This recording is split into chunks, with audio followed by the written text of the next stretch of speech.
делают так, как хотят. Вот Москва, она вот Москва, а в регионах не всегда все это исполняется. И делают они, как они хотят, и мы очень часто из РДКП пишем письма различного характера, чтобы выбивать ту иммуносупрессию, которая необходима ребенку.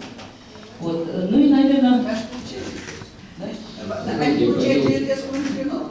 Значит, претензии должны, давайте разберемся. Начнем с регионов.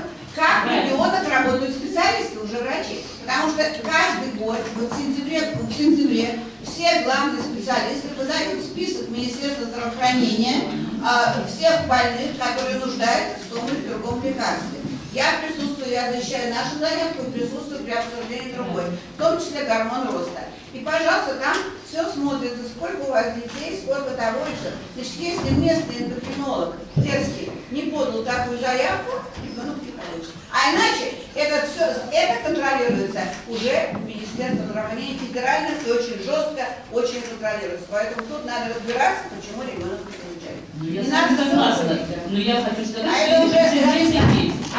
От уровня работы уже на знаете, пару слов сказано Олеге Николаевиче Котовке, который он, в общем-то, очень такой, хороший врач, который поддерживает очень высокое состояние лекарственного обеспечения в Москве.